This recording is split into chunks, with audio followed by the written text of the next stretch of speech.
Okay, welcome everybody to the continuation of our candidate interview series. I am Diana Gómez, the Advocacy Manager here at Progress, Texas, and thank you for joining us for this candidate happy hour.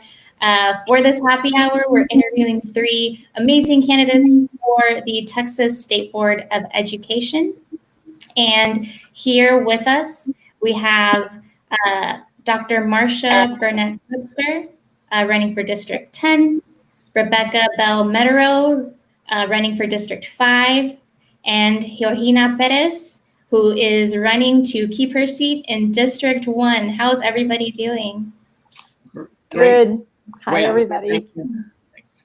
Wonderful. And just to start off on a light note, how are y'all keeping yourselves grounded during this time? Well, what's keeping me grounded is basically faith and being supported by my family, my friends, and being very mindful. Wonderful. I keep grounded by keeping busy.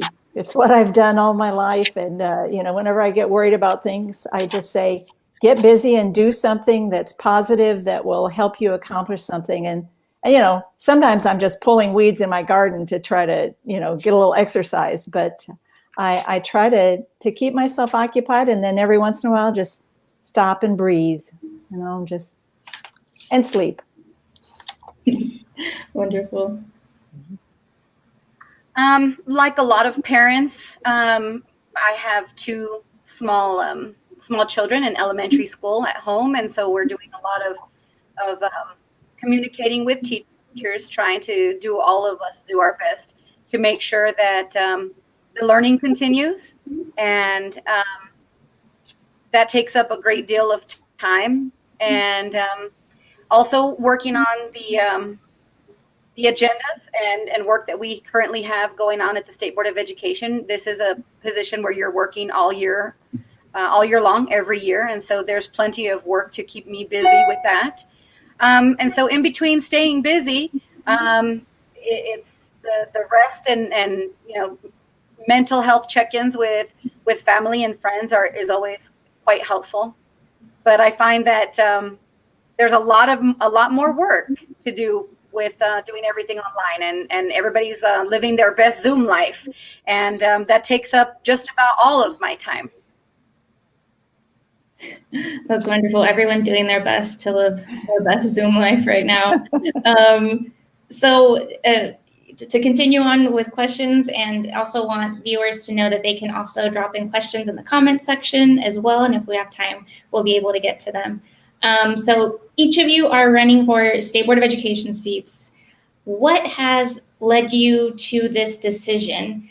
I don't think a lot of folks know that these seats are unpaid. So it's like a full-time, very volunteer position that you guys have decided to dedicate your time to, because I'm assuming you're very passionate about it. What is your driving force that had led you to decide to run for these seats, and how has COVID-19 impacted your campaigns? Well, running for re-election it's different, right? Because in my last race, we did forums and town halls in person and meet and greets in people's homes, and those are not things that are available to us now. And I know that we still have town halls on Zoom, and we still have we do our best to do meet and greets on, Google Meets and every other online digital way. But it is very different than the opportunity to introduce yourself and talk to people about who you are and why you have chosen to dedicate yourself to this work. I like, obviously, I think we would all prefer that things were, quote unquote, closer to normal. But this has also shined a very bright light on the inequities, and I don't mean to speak for the other women on the panel, but I think that all of us, in one form or another, have decided to run for these seats, particularly to increase access and equity. And so when I first decided to run, I was much younger, and I had my life map create in school. And my plan was to spend so many years in the classroom and then so many years on the state board. And part of the reason is much like what we were talking about, how we, in my generation, we didn't see ourselves in school, didn't see ourselves as teachers. We didn't see ourselves as role models in books or in curriculum. And I didn't see mine until I was in my PhD seminars. I didn't see anybody who had a name like mine or spoke the way I speak or lived in a community like I live in. And I thought, what a great injustice that is. And so coming from the classroom and then seeing how $5.4 billion were cut out of the budget and my part of the programs that I worked with in school disappearing rather rapidly, making the push out factor that much greater. I shortened my pre-planned time to be in the classroom and ran for the state office to have a greater impact and to introduce equity at a much larger scale. Thank you. I think I started really back when I was in the Peace Corps. I was a teacher in Chad, one of the 10 poorest countries in the world. And what I saw there changed my life because they have so little and they care so much about education. The students will huddle around a street light because they don't have electricity and they'll all be studying together. When I came back to the United States and did my dissertation and started teaching at Texas State University, I really kept those students in mind because I was thinking our students take it for granted. But I also saw such a narrow scope for our education, especially coming to Texas, where the State Board of Education kind of keeps a stranglehold on education and they keep students from learning certain facts.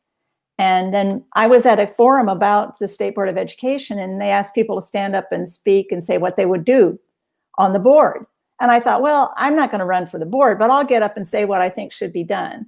And so I got up and gave my little speech about what I had done in the community. I got recycling started in San Marcos and was on a bond commission. And I'd done all these things. And I said, this is why I want to get on the board, because we need to have real science, real history, and real sex education.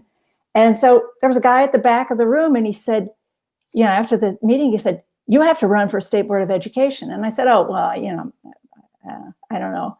And he kept sending me these emails and I showed my email to our younger daughter and she just looked and she said, Mom, he's right. You would be great.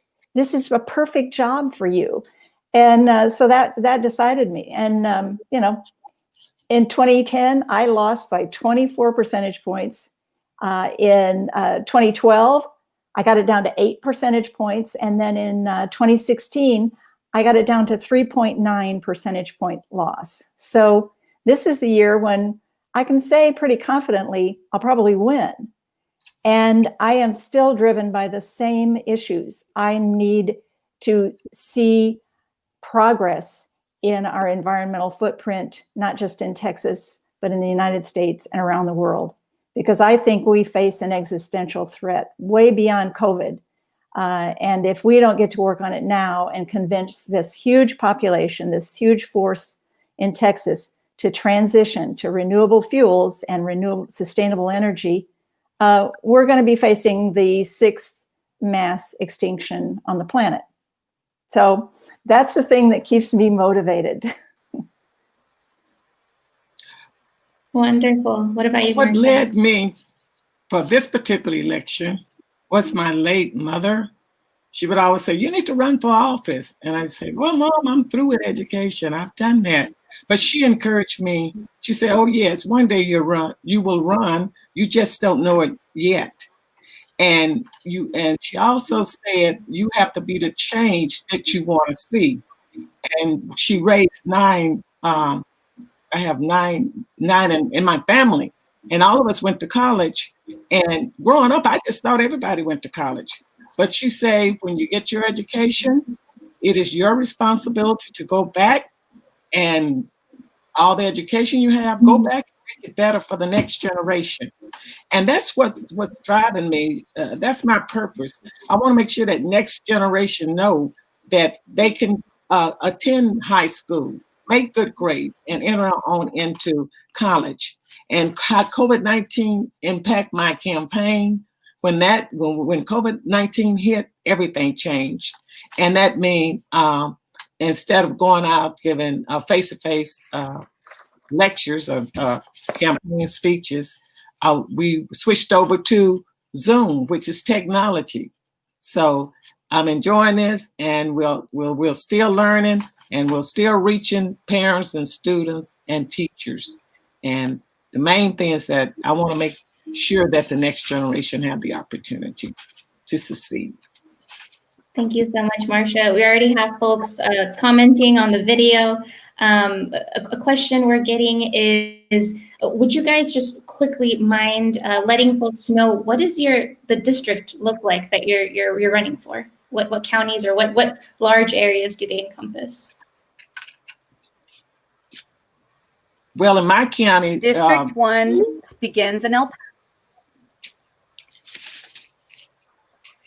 District 1 begins in El Paso. It extends out to Laredo, and it goes all the way down to, it goes across to Odessa and down to Laredo. It's about 900 miles of the Texas-Mexico border. And I believe that it is not only the largest district in Texas, but also the largest geographic district in the nation. Thank you. Marsha? Well, I have 18 counties, and that's from Waller to Washington to Midland to Leon, and those are a lot of rural counties. And the other counties with the higher population is Travis, Bell, and Williamson. That's where the urban type counties are located. So I have the urban clienteles, which are my students, and then I have the rural areas. And that's why I'm running, and I want to make sure that the rural students have access to education with the broadband. Thank you. What is your Okay, I have just it sort of seems like a tiny district, but it's got Comal, Caldwell, Bear, Blanco, Guadalupe, Hayes, Gillespie, Kerr, Kendall, Mason, San Saba, and Travis, and Llano. I don't think I didn't mention Llano, but the big populations, obviously, Southern, Travis, Northern, Bear. And it actually is predicted to be turning blue. It turned blue in 2018 for Beto. So it's looking good. And it's an important county, an important district, just because of those two big population centers that are so influential. Wonderful. Thank y'all so much for describing those large areas that y'all are all running for with all sorts of folks. So the State Board of Education, many folks might not know, is made up of 15 seats. And so these 15 people get to decide what goes into Texas public school textbooks. Would y'all mind giving us a bit of background on some of the Republicans who have historically dominated these seats? Did they all have an education background or even a teaching background? And how have they negatively impacted what students have learned or not learned in schools across Texas? And I'd like to start with Marsha. Oh, okay. Well, how they impact. I'm going to be honest. I have not spent a lot of time researching the 15 members on the State Board of Education because I have been busy focusing in on Dr. Webster, which is a full-time job. But when it comes to the curriculum in the history part, I think the students have been miseducated, and I think the teachers have not been given the right tools to teach the social studies or history in that particular area. So as far as the educational background of the Texas State Board of Education, well, the proof is in the pudding. Look at exactly where our state stand when it comes to all of the states. So if you have a person that have not taught, have not been a school administrator, I mean, you need someone in there that have the knowledge base to implement and be able to review the curriculum for our kids on a statistical analysis base and on data driven. So we have to put people in office that have a passion, that have a love for students, first of all, and have be not very knowledgeable base of what the curriculum entails. Thank you. And Georgina?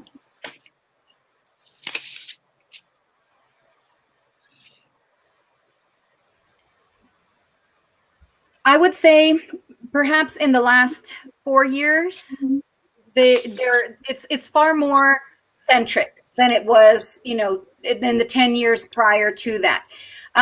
One of the reasons that we don't see a great deal of rapid progress is because we review content approximately every 10 years. With the exception of some courses, and right now everybody knows that we're reviewing the health TEKS, and it's been about 23 years since we reviewed that, which I don't think anybody believes is acceptable by any means. But within the last 4 years, we were able to create the Mexican American Studies course and the African American Studies course, and there are additional courses in the works, but that those are only electives. That doesn't mean that our history is accurate or reflective of the not only the student population, but definitely not the demographic of Texas. And so when we look back at what was done prior to my first 4 years, that's a great deal of the work that definitely needs to be revised, improved, and it's very difficult for teachers when we send not only the textbooks, right? When we send the TEKS documents to them, when they're looking at this information, if it's not something that they themselves are familiar with, then it makes it that much more difficult for them to implement, that much more difficult for them to teach it. And so if we don't include accurate history, we don't teach accurate and reflective social studies, then you also don't see it in the reading and language arts courses or the high school English courses. And then of course you're not going to see it in reflected in your science and math courses. And so when we completely erase, eliminate, or choose knowingly, consciously to exclude people of color and all of their contributions since long before the beginning of Texas, it is definitely, much like what Dr. Webster said, it is definitely demonstrated in the data and the scores for generations. And it's definitely something that we are working to correct, but we have not gone far enough to correct. Thank you. Rebecca? Well, I am I plan to take the seat of Ken Mercer, who famously believed that the Earth was 5,000 years old, and he has anointed someone to replace him who, quote, has problems with evolution. That means you have a problem with science. It means that students aren't going to learn about the geological record. They're not going to learn what heat trapping gases are. They're not going to learn anything that will actually help them face the problems they will have in the 21st century. And so I want students who understand what science is and who have data literacy, who have financial literacy, so that they can actually take care of themselves. And so that we'll raise a generation of students who will be saying, I don't want a dirty fossil fuel energy job. I want a clean, renewable energy job. And I have the tools to have that job. I know coding. I know things that I can do to contribute to the future of society, not something that's stuck in the past. So it will make a huge difference to students because they can feel passionate about what they're learning, because they'll know, I'm not just going to get a job. I'm going to get a job that will make a difference. It will improve society. It will improve our air and water. and it will improve the lives of everyone.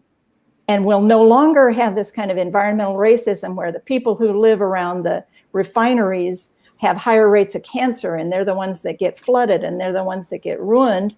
We'll start saying, let's use logic and science to make our decisions in planning, zoning, education.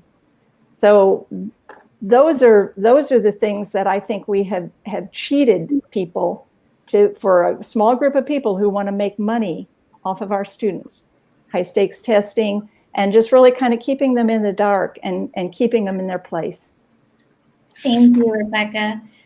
Georgina, do you think that our textbooks accurately reflect the diversity of Texas, and what role can ethnic studies have in children's education? Textbooks, particularly social studies and history books that are in the classrooms now, based on what the SBOE has adopted, no, they don't go. They're not even close to accurately reflecting the demographics of Texas. The Latino population is approaching 54% of 5.5 million students. And so to say that our history books are anywhere near reflective of that, absolutely not. Unconditionally, no, they're not. Ethnic studies does have a role to play in that. However, you have to be a student who has space in their transcript to fit these courses in, because they are electives. And if you don't happen to be one of those students, because perhaps you're on an endorsement plan or you're going into STEAM fields, you may not have the opportunity to participate in these electives. And so while it's fantastic that they exist, I don't think that we are using them appropriately in the way that they are intended. In other words, students who take ethnic studies courses are not, they don't need to be of that particular culture. For example, Mexican American studies is not just for Mexican American students. African American studies is not just for African American students. When we look at the data, we can see that young people who participate in ethnic studies courses have they're 168% more likely to not only graduate, but graduate on time. They increase their math, reading, and writing state scores, and they have a 108%. They're 108% more likely not only to graduate on time, but also to matriculate to college with scholarships. And so why we're only implementing these courses as electives for a very small population, comparatively speaking, a small population, just doesn't seem to make much sense to me, when we know that in Texas, our Latino population, particularly our English learners, continues to be not only the largest and fastest growing demographic, but also the largest push out / dropout group. And we know the data. The empirical analysis has existed for some time, and we are knowingly continuing to not use it. And I find that to be particularly reckless when we know that we need a strong workforce, when we know that we have the largest demographic being ill-prepared to join the workforce, whether it's military service, college readiness, or going into their own entrepreneurial endeavors. We know how to do better. We're just not. Thank you, Georgina. Rebecca, Yes. how is sex education lacking in Texas, and what should the State Board of Education do to make it more comprehensive? They should listen to the hundreds and hundreds of people who testified for comprehensive sex education. And I know that Georgina would be on board with this, but they've voted recently to allow a little bit more education to seep through, but they don't want to have the word consent. They don't want to have anything about gender. So they don't want to represent the entire LGBTQ spectrum of students. So that means that anywhere from 2, 5, 8, 9% of students will not see themselves mentioned in sex education. It also means that although they've made tiny baby steps toward going beyond abstinence and abstinence plus, they're really not giving the kind of education that could prevent more unwanted pregnancies, STDs. And in states and countries where they give a full comprehensive sex education, the age when people have sex is actually older and they have fewer STDs. So we're hurting the lives of our children by not letting them know the facts and be presented in a factual way that, it's not scary. It can be something that students are going to get their education from someplace. You want it from their internet or their friends, or would you like teachers giving them real facts and letting them think about it and make decisions for themselves? Thank you so much, Rebecca. That's so true. Marsha, do you believe that the State Board of Education has done enough to prepare students to be college ready? And we have a lot of questions in our comments asking about standardized education, standardized testing, and STAR testing. What role do you think that standardized testing has played in this measurement of being college ready? Well, personally, I think the Texas State Board of Education have done a pretty good job that need improvement. You can only go as far as your knowledge base or experience. So again, we need people in that are very knowledgeable. As far as standardized testing, it should be used only as a diagnostic tool, especially to guide our students in the learning process. And the process should take in account that all students learn differently. They don't learn the same way. That is not how these biased tests are used today. Instead, they are largely used to drive student graduation requirements, assessment of teachers' ability, and school performance. Therefore, I do not support mandatory state testing and that is currently being implemented. Again, this is Texas. We have a multicultural society here. When the students are our client, it is left up to us as the State Board of Education to review and make sound decisions on whether or not our students are receiving a great education, not necessarily always based on testing. And secondly, when we do that, we need to implement the STEM program. We need to go back to the vocational programs. We need to make sure that students have hands-on learning. And also when you do that, I'm thinking about critical thinking. When you dictate to a child step by step what they should learn and what they will be tested on, where is the creativity part of a thinker? And we're going to need creative thinkers in today and in the near future. So it is left up to us to do the right thing and make our students college ready for the next generation to come. Thank you so much, Marsha. The importance of the role that the State Board of Education plays in our education system really emphasizes the importance of down ballot voting. We're just 18 days away until early voting begins and our election season gets underway. For our final question to round out this happy hour, what is something that you each are looking forward to? And do you have any just final words for our viewers?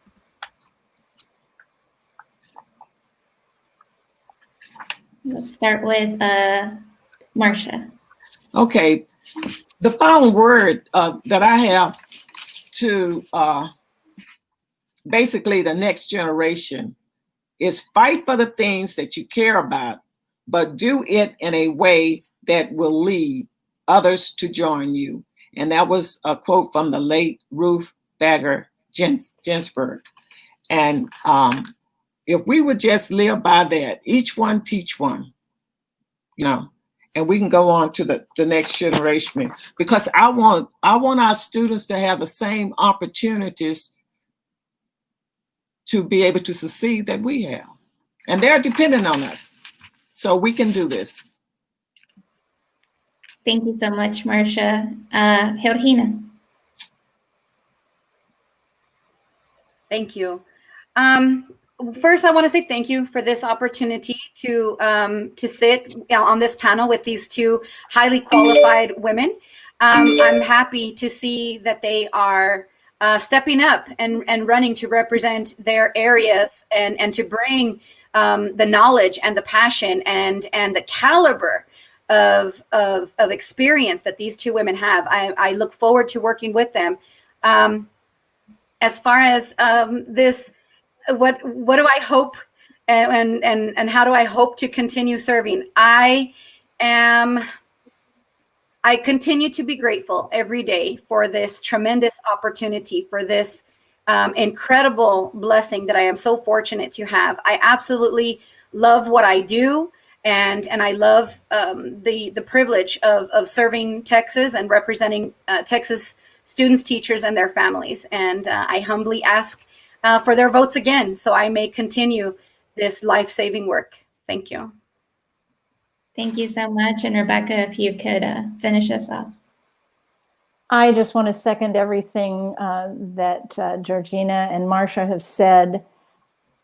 Together with the other reasonable members of the board, we will lead Texas into a new future.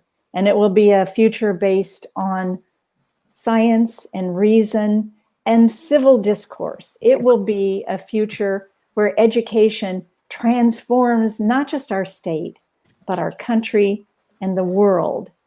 And I can't wait to take on that responsibility and partnership. And I so appreciate you getting this word out to your supporters, and go to all our websites, like our pages, and please do everything you can to spread the word. Vote, vote, vote early, and vote. Thank you so much, Rebecca, Marsha, Georgina. Really enjoyed talking to you, and I'm sure our viewers, you can tell by the comments, they really enjoyed hearing what all of y'all had to say. Good luck, and I can't wait to see all of you on the State Board of Education, flipping it and turning it blue. Have a good rest of your day, and good luck with this campaign season. Thank you. Thank you.